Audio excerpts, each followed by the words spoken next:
or like let's say you're trying to cover a roll in from the corner, and so Mhm. you stay center so that like if they roll in, you get them, and then if they don't, well, you still have center. So you're playing a very like, if I lose, it's still good, and if I win, like maybe it's not the biggest deal, but like there's no like really bad situation.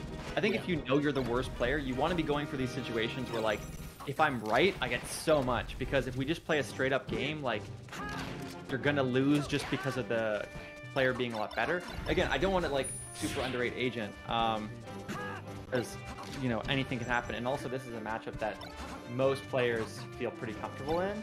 You know, just any matchup versus Fox. So, you know, let's wait and see.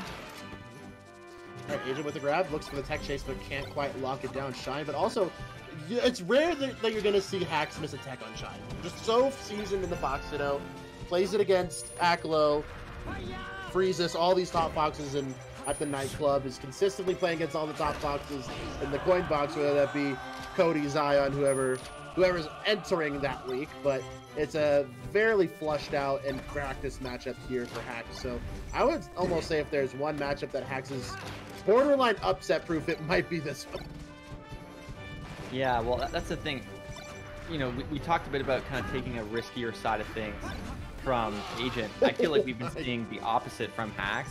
Hacks is just playing certain situations very safely, and then actually choosing to not play certain situations. Jesus. Yeah, this is kind of nuts. Yeah. What we're seeing is a lot of Hacks just holding down certain zones and holding down their space. Understanding that, you know, rushing into Agent when he's just back airing and up tilting in place isn't advantageous. You just have to wait until there's a little chink in the armor, gets that grab, and immediately takes him to town there. Covers that Nair out of the corner with that wave dash forward shield, and Hacks is on the precipice of a 4-stock here. Yeah, and doing a really good job of playing around the ledge dash, by the way. You can see what I mean, right? So like hold center, plays on the platform, waits to react to something, and then just goes in. Ends up not getting the stock for it, but like Hacks has this kind of, like right now it feels like very low risk / no risk philosophy, and then really relying on reactions for a lot of things. Great China to shield there. Does get clipped. This is kind of one of the first meaningful openings, and a tournament winner. So far, Hacks has not been that clean with the ledge dashes.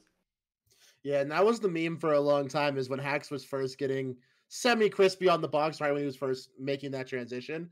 It was he would wave dash back to ledge and only look for invincible options off the ledge and trying to play off the, you know, the ledge is broken meme.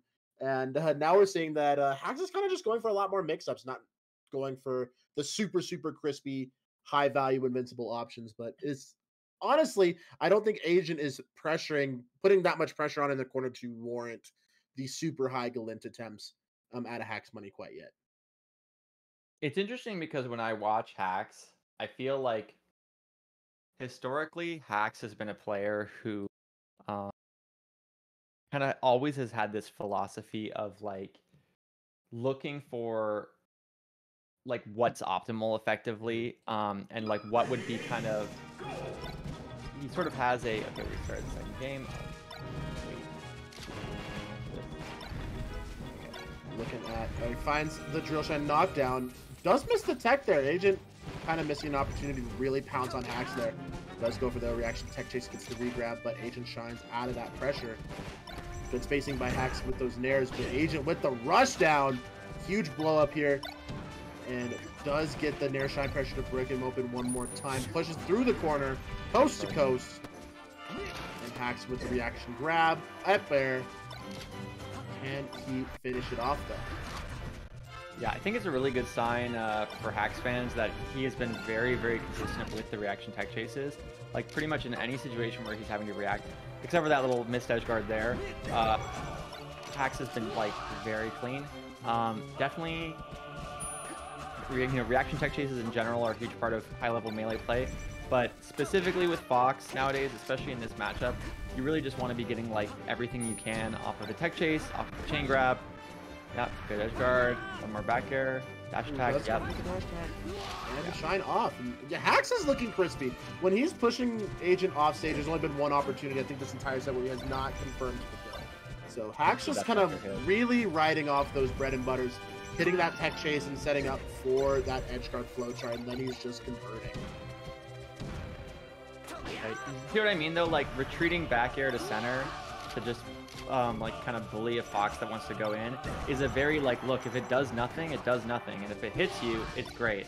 And unfortunately, Agent is actually just having kind of a hard time dealing with that. Like, look at this kind of controlling space, keeping Agent in the corner. Now we're going to see the reaction tech chase stuff, just a little late on the grab. But once again, Agent in the corner.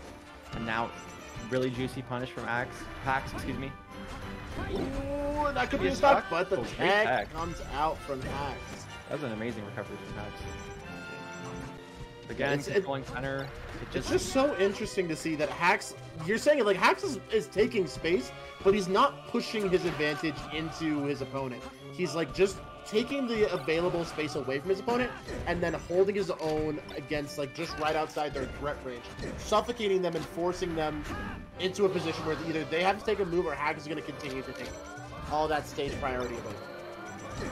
Yeah, it kind of reminds me of like, for a long time I used to follow competitive StarCraft, and in StarCraft, like, there's like kind of two broad types of strategies, which is playing a macro game, which is like a longer game where you have like a longer strategy, or kind of like cheesing someone. Mm-hmm. And what you would sort of find people recommending is if you're the better player, you should play the macro game, right? You don't want to go for something gimmicky. You don't want to all in on something. You just focus on playing your game and let them figure out how to solve this problem.